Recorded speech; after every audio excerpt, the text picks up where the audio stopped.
Halo,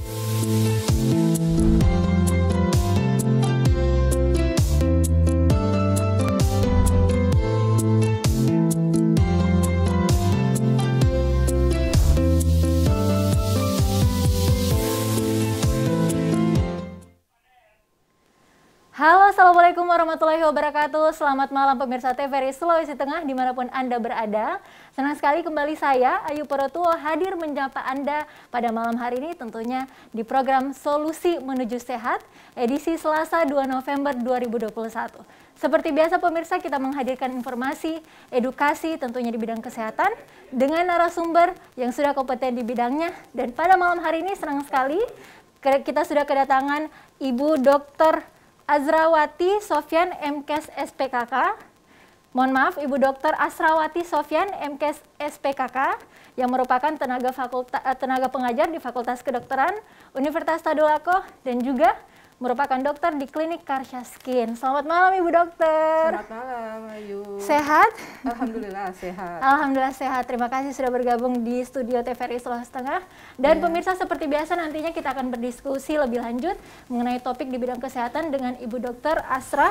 Dan nanti juga Anda dapat langsung berkonsultasi dengan dokter melalui line telepon yang kalian dapat akses di 0451 452 414 sekali lagi, dan muncul di layar TV Anda pemirsa di 0451 452 414. Dan pemirsa, senang sekali topik yang menjadi perbincangan kita pada malam hari ini mengenai acne mask atau mask acne. Nah, bahasa Inggrisnya dari jerawat masker. Wow.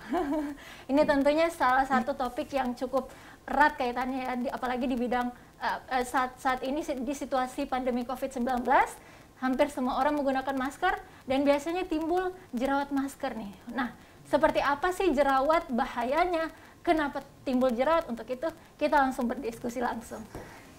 Bu Dokter nih, ngomongin soal jerawat ya. Iya. Biasanya itu perempuan tuh paling pusing kalau sudah kena jerawat, tidak bisa keluar. Untungnya tertutup dengan masker nih sekarang. Nah, kalau untuk jerawat masker mungkin kita akan berbicara nanti, cuman kita dan pemirsa di rumah tentunya pengen tahu nih sebenarnya jerawat itu apa, timbul karena apa. Karena rata-rata ini dari data yang kami himpun juga yang menjadi penderita jerawat umumnya remaja. Seperti itu, dan bagaimana datanya dokter? Terima kasih. Jadi sebenarnya akne ya, kalau kita bahasa medisnya akne ataupun juga jerawat itu merupakan suatu peradangan inflamasi ataupun yang non-inflamasi yang biasa memang memberikan gambaran klinis berupa komedo. Komedo itu ada yang putih ataupun juga yang hitam, ada yang terbuka atau yang tertutup. Kemudian ada yang namanya dengan papul. Papul itu dia kayak bintil seperti itu. Kemudian pustul seperti nanah. Ya, kemudian ada yang nodul itu seperti kayak tumor di daerah wajah. Jadi tergantung. Jadi sebenarnya kalau berbicara mengenai akne ataupun jerawat, kita akan berbicara juga mengenai grade-nya atau tingkatannya. Seperti itu. Jadi ada yang jerawatnya yang ringan, yang sedang ataupun juga yang berat. Nah, untuk prevalensinya sendiri memang dari beberapa penelitian yang dilakukan, memang untuk jerawat sendiri dulu kita sering kena pertama kali ya, waktu kita zamannya dulu ya, tahun 80-90-an ya, itu yang kena jerawat itu nanti umur-umur SMA. SMA, kuliah itu baru muncul jerawat ya, istilahnya kalau sudah muncul jerawat itu sudah pubertas, sudah istilahnya sudah dewasa ya kan. Nah, sekarang karena perubahan gaya hidup, pola hidup ya, dengan makan-makan yang beragam ya, junk food yang memang merambah semua ya. Nah, itu bisa dari yang SMA sekarang sudah pindah ke SMP dengan yang SMA. Jadi jangan heran anak-anak SMP ataupun juga malahan ada yang dari SD kelas 6 itu sudah menderita dengan acne vulgaris. Biasanya memang berhubungan dengan pola hidup atau makanan yang paling dominan seperti itu. Berarti memang dokter, pola hidup sangat-sangat mempengaruhi munculnya jerawat. Nah, jerawat dari kata jerawat saja nih, apakah memang jerawat itu istilahnya bisul lah di wajah, atau jerawat itu bisa timbul ada jerawat punggung, jerawat wajah, apa sebenarnya? Kalau misalkan kita berbicara mengenai jerawat, ya itu sebenarnya tadi banyak sekali ya, banyak sekali macamnya. Nah, salah satunya memang biasanya kalau pada laki-laki biasanya kita dapatkan di daerah punggung. Ini biasanya berhubungan dengan tingkatan hormon yang meningkat pada laki-laki. Tingkatan Hormon itu akan berbicara mengenai hormon. Hormon biasanya kita dapat pertama dari tubuhnya sendiri ataupun juga dari luar. Dari luar biasanya memang dari makanan itu. Kemudian yang tadi saya bilang jerawat itu ada tingkatan-tingkatannya, ada yang ringan. Kalau ringan itu sebenarnya kalau kita sudah ada muncul seperti komedo-komedo ya, biasanya kan ada di daerah hidung, itu biasanya itu sudah disebut dengan akne, tapi disebut dengan akne ringan. Biasanya kan yang paling orang datang ke dokter ya, itu nanti sudah misalkan nih sudah derajat yang sedang ataupun juga yang berat, ataukah mungkin karena pasca aknenya itu memberikan dampak pada wajahnya seperti itu. Setahu mungkin pemirsa di rumah juga sudah tahu jerawat di wajah itu biasanya muncul awalnya itu di daerah T-zone ya dokter ya? Iya, bukan cuma di T-zone, U-zone juga ada. Iya ya. Nah, karena pola hidup, karena hormon ketika kita masuk ke masa pubertas biasanya pertama kali muncul. Tapi kenapa kemudian trennya di akhir-akhir tahun belakangan ini semakin muda gitu yang kena? Memang karena pola hidup yang sangat tidak baik, konsumsi makanan itu berarti sangat mempengaruhi? Ya, sangat sekali, sangat mempengaruhi, terutama ayam potong. Ya, sekarang lagi sudah dulu kita tidak pernah, jarang ya, maksudnya kita dulu jarang mengenal namanya ayam potong ya, ayam potong, junk food. Dulu mungkin ayam ya, kampung ya. Ayam kampung kita konsumsi kan, sekarang kan gampang. Sari laut pun, maksudnya sari laut pun juga itu kan termasuk dalam ayam potong ya. Nah itu sebenarnya kan dia kandungan hormon yang memang kalau kita konsumsi secara terus-menerus akan mempengaruhi tingkatan hormon di tubuhnya kita. Makanya makanan yang paling mempengaruhi adalah ayam potong, kemudian telur ras ya, kemudian Indomie. Oh, Indomie juga? Iya, akan mempengaruhi dia mie secara instan. langsung. Iya, mie instan itu akan mempengaruhi, walaupun memang tidak semuanya akan berdampak seperti itu, tapi akumulasi dari kita makan setiap hari itu akan mempengaruhi munculnya akne. Dia bermain dengan hormon, tingkatan hormon. Oke, menarik sekali ini pembahasannya pemirsa. Tapi saya pengen tahu lebih lanjut ini dokter. Ketika orang-orang yang kebanyakan datang ke dokter itu ketika sudah mulai agak sedang sampai level berat. Nah, yang dikatakan level di bawahnya ringan, level ringan seperti apa dok? Ya, kalau kita lihat itu level ringan itu kalau misalkan dia sudah muncul komedo-komedo, ya, komedo-komedo di daerah hidung biasanya, itu sebenarnya sudah masuk yang ringan. Yang terlihat? Iya, yang terlihat. Ada yang terlihat dan ada yang tidak. Biasanya kalau kita perhatikan lebih baik, lebih jelas ya, di daerah hidung itu biasanya ada bintik-bintik hitam. Nah, itu termasuk sebenarnya komedo yang tertutup, seperti itu. Itu sudah termasuk dalam kasus akne ringan. Tetapi memang di datanya adalah biasanya orang dengan kondisi seperti itu tidak akan datang ke dokter. Biasanya dia melakukan ekstraksi sendiri, dan memang sih bisa dilakukan ekstraksi sendiri di rumah dengan kondisi yang seperti itu, komedo yang tertutup. Iya. Nah, kemudian bisa melakukan ekstraksi ataupun perawatan-perawatan yang bisa dia lakukan di rumah ya? Bisa. Nah, kemudian ada jerawat sedang. Sedang itu seperti apa dokter? Kalau misalkan dia sedang, biasanya kita ada beberapa kriteria untuk menegakkan diagnosis.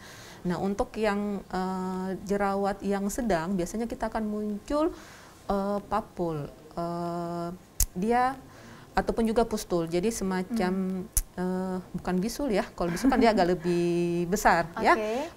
Dia lebih ukurannya kurang dari 5 cm. Muncul di bagian pipi ya, ataupun juga di daerah T ataupun juga di daerah U, itu sudah masuk dalam tahapan itu. Sedang. Maaf dokter, saya potong. Ini ukur benjolan? Iya, benjolan. Benjolan di daerah terserah di daerah T atau di daerah zone U itu bisa. Cuman dia lebih besar ya, kurang dari 5. Kurang dari 5 cm. Diameternya? Diameternya. 5 cm aja itu udah cukup Iya, besar, sudah ya. besar. Nampak sekali di wajah Nampak kita sekali. ya. Iya, makanya kita sebut dengan biasanya sih papul, ataupun juga kalau misalkan dia sudah bernanah, ada isinya berwarna putih ataupun juga kuning, lihat dari jelas biasanya kita sebut dengan pustul. Nah, itu sudah masuk dalam tahapan akne yang sedang. Nah, pembeda selain dari terlihat ya di wajah, sebenarnya apa yang menyebabkan dari dia misalnya ringan kemudian menjadi sedang jerawatnya? Apa yang terjadi di dalam tubuh pasien atau Oke, jadi sebenarnya kalau kita akan berbicara mengenai patomekanisme dari munculnya jerawat. Ya, yang pertama itu bisa saya kasih gampangkan saja ya, supaya mengerti. Maksudnya yang pertama itu memang disebabkan karena situasi dari wajahnya si pasien. Situasi dari wajahnya pasien bisa jadi karena tekstur kulitnya yang hiperkeratotik atau yang kandungan kadar sebumnya, kadar minyak dia berlebih. Jadi sebenarnya kan kalau kita berbicara mengenai kadar minyak, ya kita akan membahas juga mengenai kadar sebum pada wajah. Nah, itu biasanya pada beberapa orang tertentu dia memiliki tingkatan kadar minyak yang lebih tinggi. Ini salah satu faktor yang mempengaruhi. Kemudian yang kedua, karena adanya kolonisasi dari penyebab akne itu sendiri. Kolonisasi. Berkumpul, ya, gitu ya. Adanya kumpulan dari penyebab aknenya itu. Kan ada namanya bakteri, Corynebacterium acnes, itu penyebab dari akne. Nah, itu dia berkumpul di daerah situ, di daerah wajahnya kita. Tunggu sebentar, dokter. Berarti memang salah satu penyebab akne atau jerawat itu karena bakteri? Iya. Berarti dari selain hormon, pola makan, itu bakteri juga? Oke. Bakteri itu muncul dari mana? Oke, bakteri macam-macam. Kita tidak bisa bilang dari mana, pasti kan dari luarnya, karena makanan dari si bakteri ini sebenarnya kan dari kadar sebumnya itu tadi. Sebenarnya makanannya itu. Nah, jadi kenapa biasanya dari terkumpulnya si bakteri penyebab akne ini menyebabkan dia bertambah banyak, menyebabkan inflamasi. Inflamasi itu juga akan menjadi faktor kenapa bisa terjadi aknenya. Jadi perkembangan dari situasi di daerah kulitnya, kemudian ditambah dengan penyebab si aknenya itu berkumpul di situ, dia berkumpul menyebabkan otomatis kan kulit akan merespon jika ada sesuatu ya. Biasanya pasien akne akan terasa gatal. Itu respon tubuhnya kita. Setelah itu dia akan berkembang, awalnya mungkin dia cuma merah-merah, kemudian dia berkembang lama-kelamaan dia akan berubah menjadi bernanah, muncul pustul. Itu semua tanda-tanda ada sesuatu proses terjadi di kulitnya kita, seperti itu. Oke, lantas yang disebut dengan kondisi berat? Oke, kondisi berat itu bisa sampai ke nodul. Tadi kita bilang bisul, ya. Tapi kalau bisul itu dia beda lagi. Jadi dia ukuran benjolan pada kulit yang ukurannya memang lebih dari 5 cm dan memang biasanya kalau kita lihat, kalau pernah lihat ya orang yang berjerawat itu dia muncul benjolan di kulit tapi dia tidak bernanah. Ya? Iya, yang sering dilihat itu malah dia bergerombol. Iya, bergerombol. Di sini itu banyak dan merah-merah. Iya. Ada yang besar-besar, ada yang kecil-kecil, tidak yang setibanya 5 cm gede di wajah.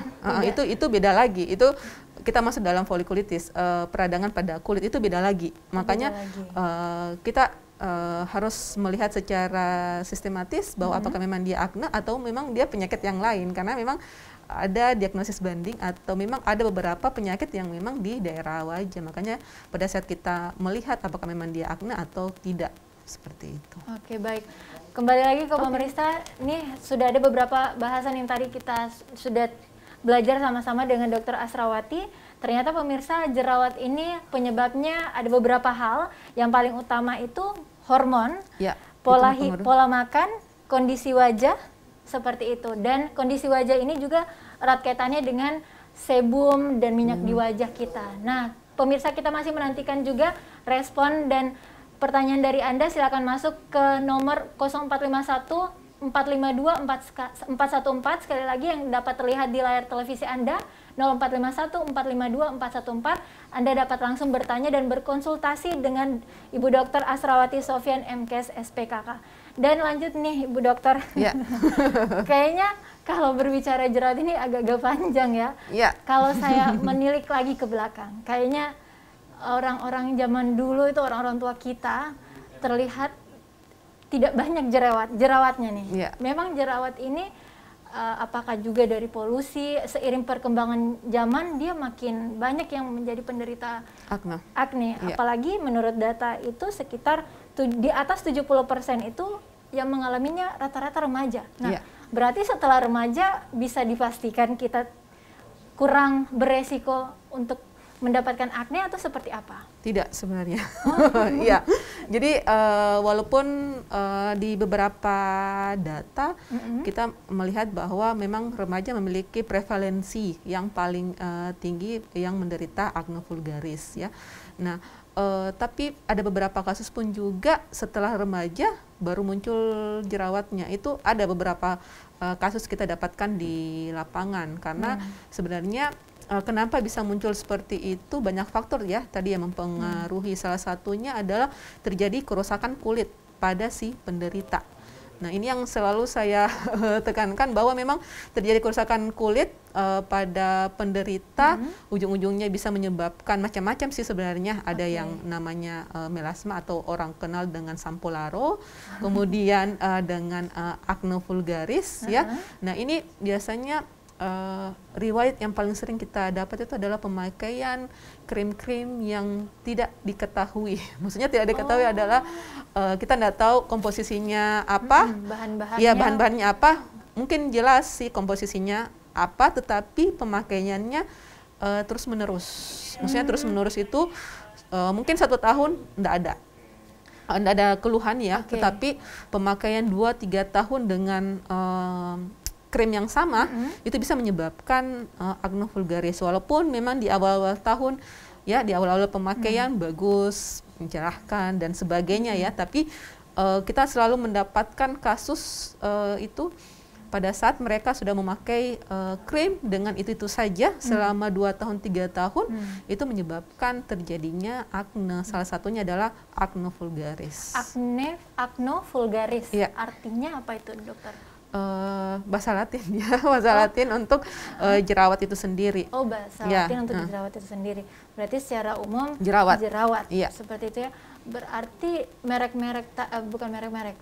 Krim-krim yang tadi biasanya orang keluhkan itu adalah merek-merek yang sering kita jumpai atau seperti apa, Dokter? Atau banyak memang sih. Khusus begitu diformulasikan untuk mencerahkan, tapi ternyata ada bahan yang tidak baik dapat terkandung. Ya, makanya sebenarnya tidak ada sih sebenarnya yang walaupun di Balai POM juga mengiyakan bahwa dengan pemakaian krim seperti itu aman, tetapi biasanya kita akan mengontrol pemakaian krimnya ya setiap 6 bulan sekali. Maksudnya ada beberapa kandungan dari krim yang biasanya memang kita tidak menyarankan untuk penggunanya dalam jangka waktu yang lama seperti itu. Oke, baik Dokter. Ini menarik sekali pemirsa, tadi kita sudah mengetahui juga ternyata ada penambah faktor lain nih, yaitu krim-krim yang digunakan selama dalam kurun waktu yang cukup panjang dan itu menyebabkan akne di wajah kita. Nah, seperti apa? Tunggu setelah usai jeda pariwara berikut ini, tetap di TVRI Sulawesi Tengah.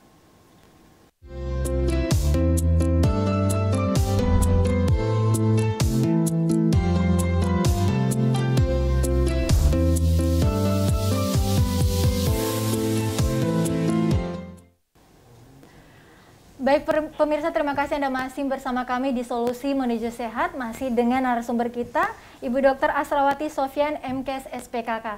Dan masih melanjutkan topik kita pemirsa tentang mask acne atau jerawat masker. Dan tadi kita sudah cukup membahas tingkat-tingkatan jerawat dan apa penyebab jerawat. Nah, masuk ke jerawat masker nih Bu Dokter. Di tengah pandemi COVID-19 yang mengharuskan kita selalu menggunakan masker kemana-mana, beraktivitas di luar, banyak yang mengeluhkan timbul jerawat.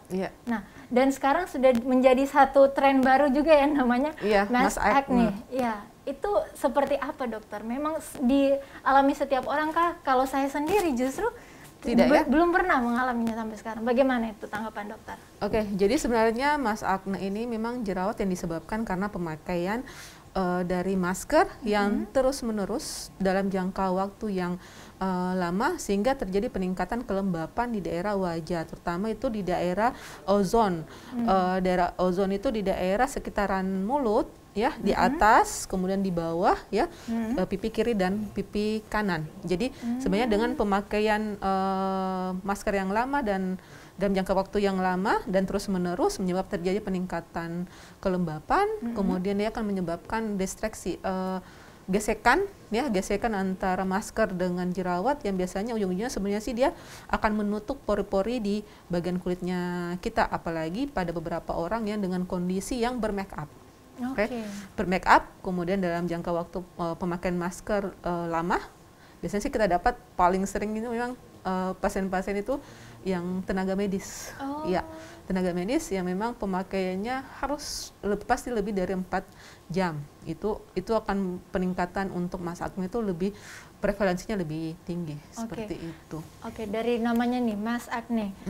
Masker, sebenarnya untuk penggunaan masker sendiri nih dokter, sebaiknya itu diganti setiap berapa lama? Oke, sebenarnya kalau di beberapa penelitian sebenarnya mengenai Mas Akne memang sekarang lagi banyak-banyaknya, ya. Kami juga di Tadulako itu kami sudah melakukan beberapa penelitian mengenai jerawat yang disebabkan karena Mas Akne. Jadi beberapa penelitian di situ bahwa memang pemakaian masker terutama itu akan berbeda. Apakah dia maskernya kain, ya? Kalau sebenarnya sih untuk masker kain dengan kondisi tergantung bahannya lagi, beberapa lapis. Jadi biasanya kita daripada pasien bingung, biasanya kita 3-4 jam seharusnya dia istirahatkan kurang lebih 15 menit. 3-4 jam. 3-4 jam ya. Diganti atau diganti? Sebaiknya diganti. Diganti maskernya. Maskernya.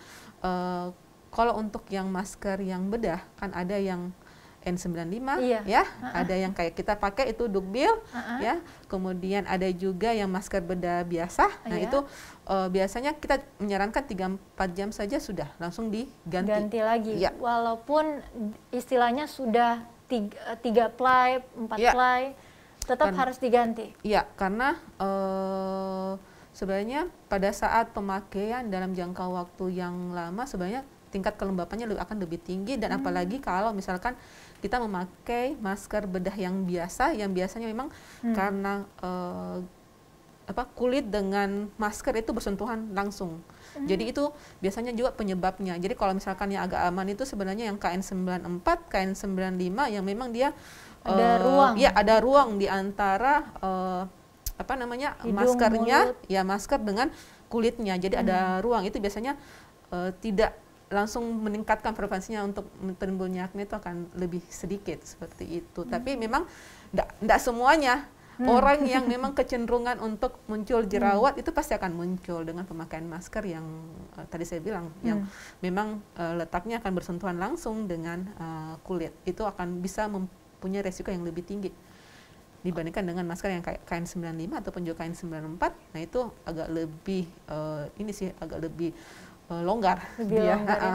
Nah, bagaimana dengan masker kain, dokter? Oke, masker kain sebenarnya tidak ada masalah sih sebenarnya. 3-4 jam sudah kita langsung ganti lagi. Itu sebaiknya. Sebenarnya yang paling aman sebenarnya untuk kain itu dari beberapa penelitian adalah kain yang dengan kandungan sutra. Kain dengan kandungan sutra, berarti? Iya, kain sutra. Bahan yang lentur yang biasanya dijual-jual di pinggir jalan itu sebenarnya bukan untuk sebenarnya begini, kan kita harus lihat juga kita pencegahan untuk COVID-19 itu bagaimana, kemudian memang untuk kosmetiknya itu bagaimana. Jadi kalau misalkan kita untuk pencegahan COVID kan memang cuma berapa persen saja ya untuk yang kain, kemudian kalau untuk yang kosmetik memang kita tidak menyarankan seperti itu. Jadi memang yang beberapa penelitian yang kami dilakukan ya, yang dilakukan itu adalah memang yang kandungannya atau kain sutra, itu yang lebih bagus untuk pencegahan dari akne itu sendiri. Oke. Kalau dengan yang sekarang beberapa dianjurkan itu menggunakan masker medis dulu. Medis, kemudian kain. Iya. Oke. Bagaimana itu, Mbak? Kalau itu sih sebenarnya tidak ada masalah karena yang kita ini kan sebenarnya adalah pada saat tingkat kelembapan di daerah sekitar masker itu yang harus kita perhatikan. Jadi setidaknya 3-4 jam sudah kita lepas dulu, ya. Kalau memang bisa diganti kita ganti. Kalau tidak kita bisa istirahatkan kurang lebih 15 menit dulu untuk istilahnya memberikan sirkulasi di daerah wajahnya kita. Apalagi kalau pemakaian makeup. Oke, berarti memang ini Ya. yang paling utama harus diperhatikan adalah kelembapan di daerah Kulitnya kulit kita. yang tertutup masker. Iya. Seperti itu dokter ya. Nah, kalau dengan orang yang memiliki jerawat banyak lah, sudah memang berjerawat, Iya. lantas harus Pakai masker. pakai masker itu bagaimana dokter? Biasanya lebih parah.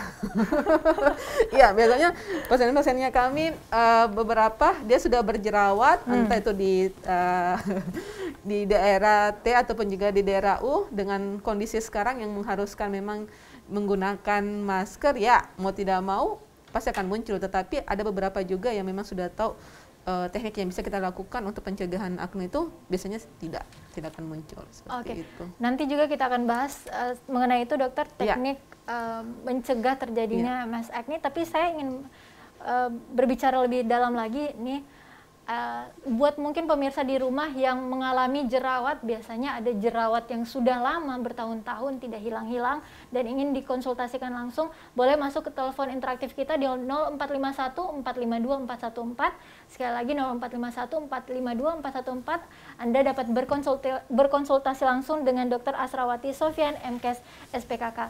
Nah, dokter, mengenai jerawat yang sudah bertahun-tahun ini, sebenarnya itu karena hormon kah, karena keturunan mungkin, atau pola makannya yang memang sudah diubah tapi kelihatannya tidak banyak terjadi perubahan di area wajah. Itu karena apa dokter? Banyak, saya yakin pemirsa di luar sana yang mengalami seperti itu, karena di keluarga saya pun ada beberapa dan teman-teman saya juga seperti itu dokter. Yang kesulitan mendapatkan dokter yang tepat biasanya juga ya, sudah menggunakan beberapa krim, beberapa pengobatan, ada yang pakai laser juga, tapi kayaknya memang agak lama butuh waktu penyembuhannya. Seperti apa dokter? Oke, jadi sebenarnya kalau kita berbicara mengenai akne, kita tidak bisa menggeneralisasikan penyebabnya. Jadi memang banyak sekali faktor yang mempengaruhi. Jadi biasanya kita akan lihat case by case-nya. Akan kita lihat per individunya bagaimana sih sebenarnya penyebab dari aknenya. Karena memang tadi ada keturunan bisa mempengaruhi. Oh, bisa mempengaruhi. Iya, keturunan itu bisa mempengaruhi. Kemudian tadi ke faktor stres juga bisa mempengaruhi. Itu bisa. Jadi memang banyak faktor yang bisa mempengaruhi terjadinya suatu akne. Jadi kita tidak bisa, oh ya ini pasti ini, enggak seperti itu. Jadi biasanya kita akan lihat case by case-nya, per individunya bagaimana ininya. Kemudian memang kalau misalkan dia akne dalam jangka waktu yang lama, biasanya sih memang faktor keturunan akan bisa menentukan juga. Karena memang kulitnya pasti akan cenderung untuk kulit yang berminyak. Kemudian ditambah lagi mungkin pola makanannya yang tidak bagus, ya. Tadi penyebab-penyebab beberapa makanan-makanan yang bisa memicu secara langsung ayam potong, telur, ataupun juga mie instan, itu akan mempengaruhi secara langsung. Untuk yang goreng-gorengan ataupun juga yang pedas-pedas sebenarnya dia tidak akan berhubungan langsung, jadi dia akumulasinya seperti itu. Akumulasinya. Dan ditambah lagi mungkin ada yang timbul bakteri atau bahkan jamur ya dokter ya? Kalau jamur sih memang jarang, karena jamur itu sukanya yang lembab-lembab. Jadi kalau untuk di daerah wajah biasanya sih jarang. Tetapi memang ada penyakit juga yang disebut dengan seborrheic, itu dia bisa penyebabnya juga karena jamur. Jadi tapi memang dilihat dari kondisi kulitnya memang seperti itu.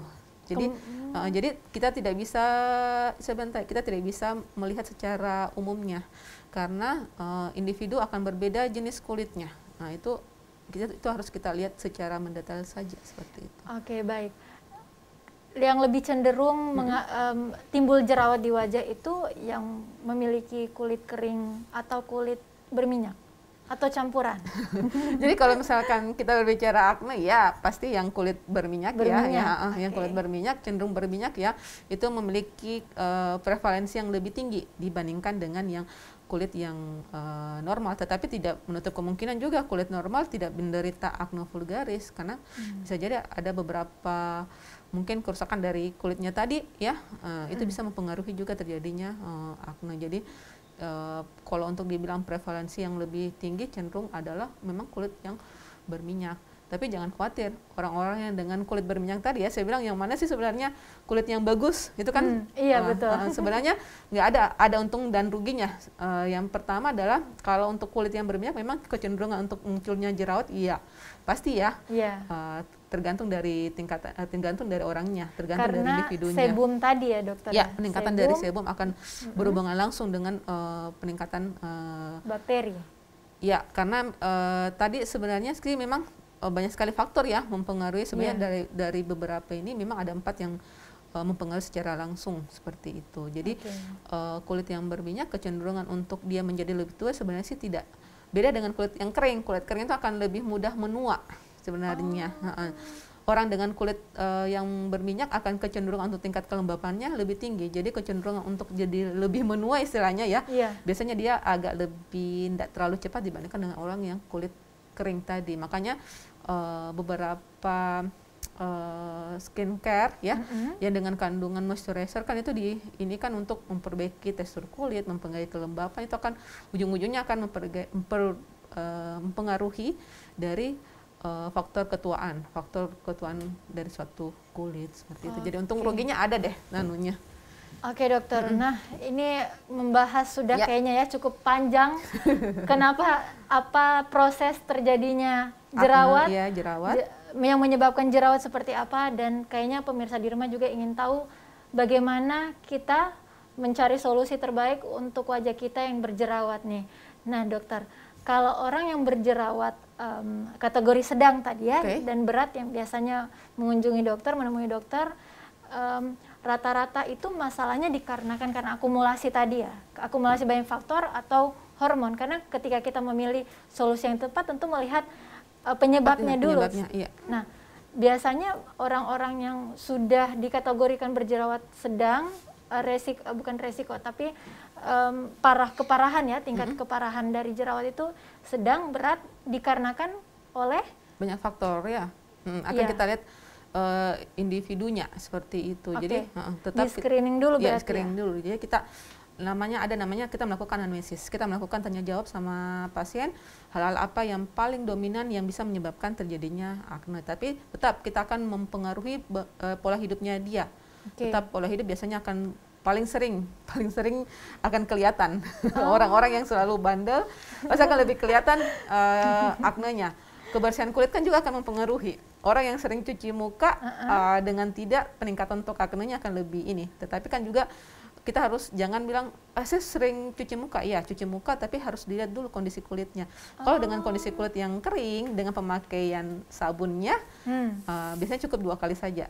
Seperti itu. Kalau misalkan kulit yang berkeringat, ya dengan kondisi sabunnya juga kita harus lihat. Maksimalkan memang 2-3 kali saja. Malahan kalau misalkan dia lebih banyak sering cuci muka, bisa jadi menyebabkan akne juga, itu bisa. Bisa juga. Iya, makanya harus kita lihat, makanya kita harus bijak sih sebenarnya apa yang kita pakai, apa yang kita gunakan, kemudian apa sih sebenarnya fungsinya yang akan kita mau dapat pada saat kita melakukan atau kita memakai suatu perawatan untuk tubuhnya kita. Oke, tapi dokter berbicara tentang perawatan ini ada perawatan dari luar, perawatan dari dalam juga penting.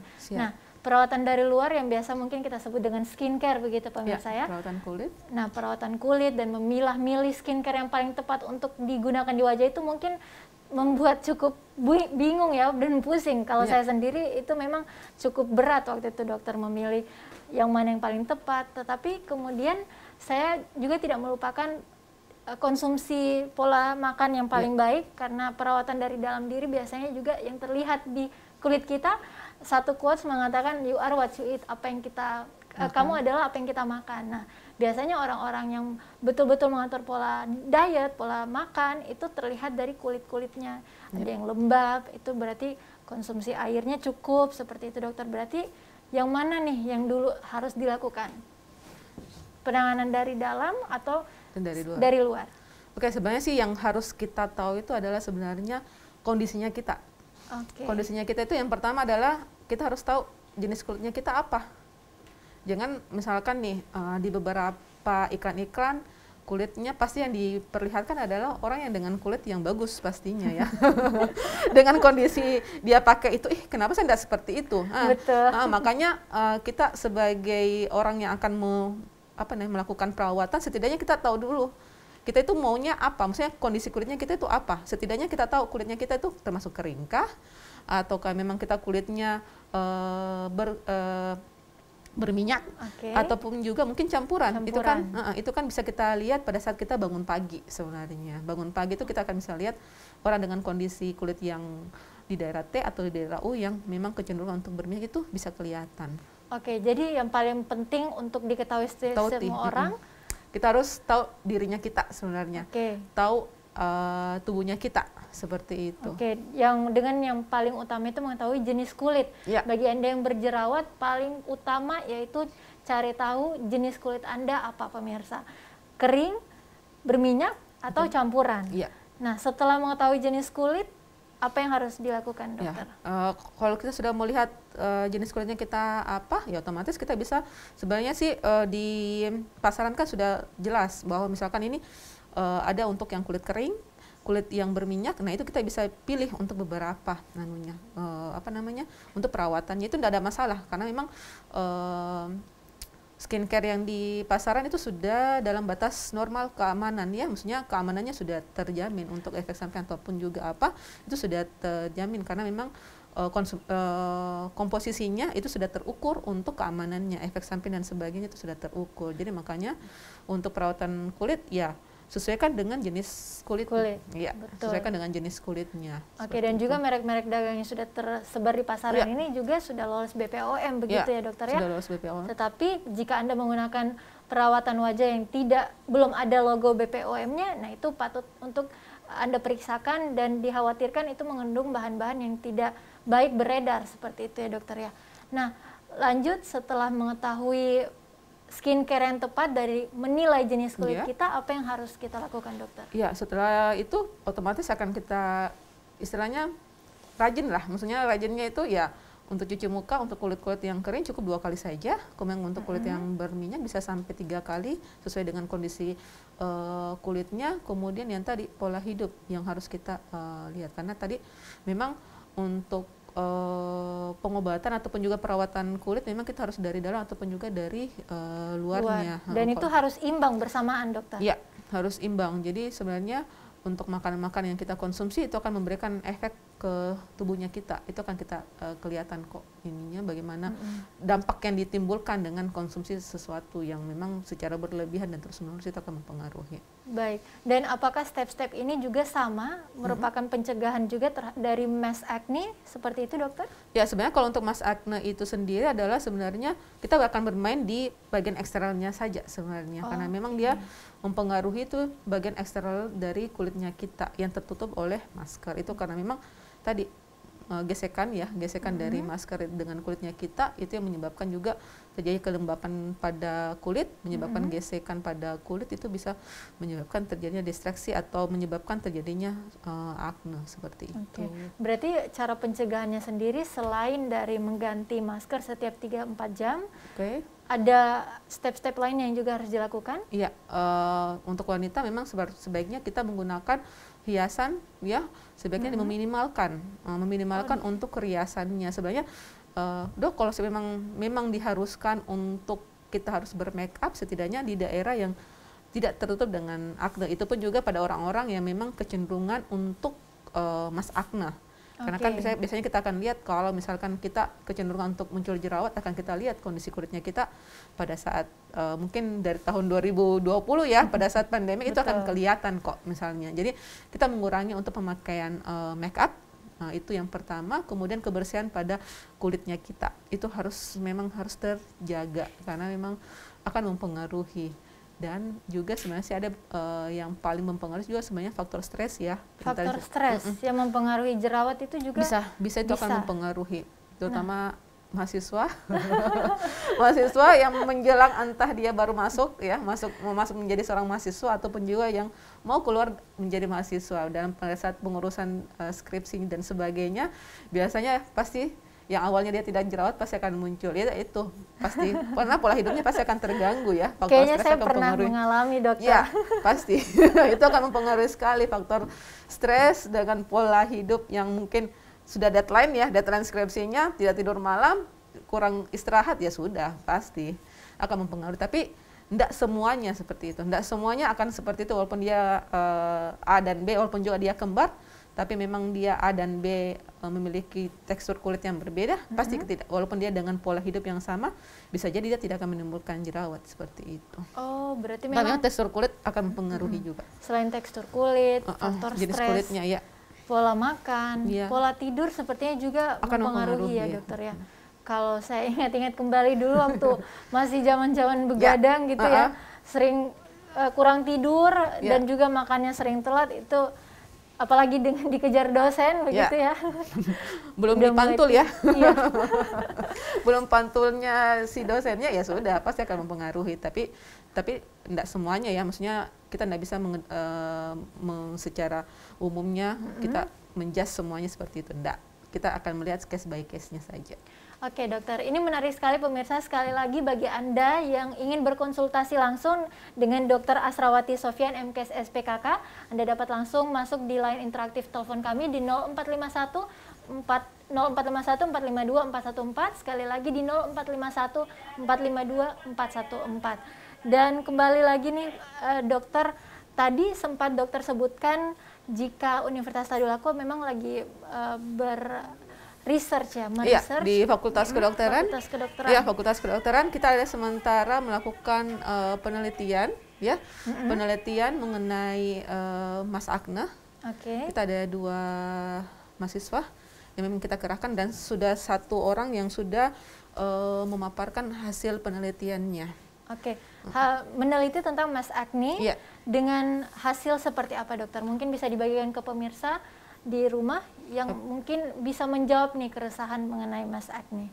Jadi memang dilihat di situ adalah durasinya, durasi penggunaan masker yang lebih dari 4 jam, memang peningkatan untuk Mas Akne itu lebih meningkat, lebih meningkat untuk ininya. Jadi yang lainnya sih tidak terlalu mempengaruhi seperti itu. Jadi itu yang masih sementara kita inikan. Jadi kemarin populasinya sekitar 400-an ya.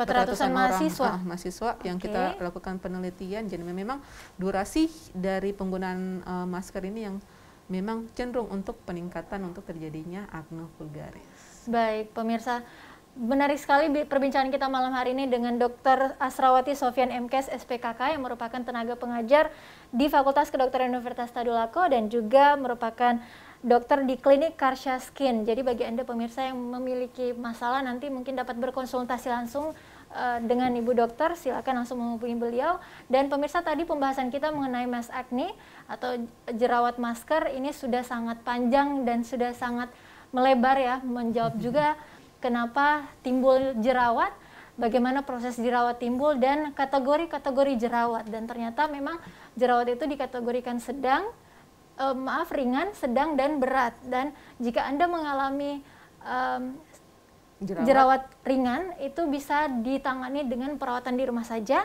bisa melakukan ekstraksi, dan melakukan apa lagi, dokter? Kalau untuk ekstraksi harus diperhatikan, kita bisa melakukan ekstraksi pada daerah-daerah atau jerawatnya kita yang tidak sementara meradang. Jadi kalau misalkan dia meradang, malahan sebenarnya jerawat itu kalau tidak diapa-apain sebenarnya dia bisa sembuh dengan sendirinya. Tetapi pada saat kita ganggu-ganggu, pasti otomatis dia akan proses penyembuhannya akan lama. Dan biasanya yang paling berperan itu adalah pasca aknenya, karena bekasnya itu yang biasa mengganggu kosmetiknya. Baik. Berarti mending ketika kita mengalami jerawat ringan, dilakukan perawatannya saja. Boleh, ekstraksi boleh. Ekstraksi saja dan tidak perlu pakai krim apa yang terlalu banyak lah di wajah kita, begitu ya, dokter ya? Iya. Dan juga untuk preventif dari Mas Akne, yaitu selalu mengganti masker setiap 3-4 jam sekali agar tidak memunculkan kelembapan. Baik, Ibu Dokter, terima kasih perbincangan kita pada malam hari ini, senang sekali. Saya dan pemirsa di rumah berterima kasih atas informasi dan edukasinya. Semoga bisa berkumpul lagi dan berdiskusi lagi di Solusi Menuju Sehat selanjutnya. Dan pemirsa, terima kasih bagi Anda yang sudah menonton kami dari pukul 7 tadi. Terima kasih atas kebersamaan Anda. Sekali lagi, wassalamualaikum warahmatullahi wabarakatuh dan sampai jumpa.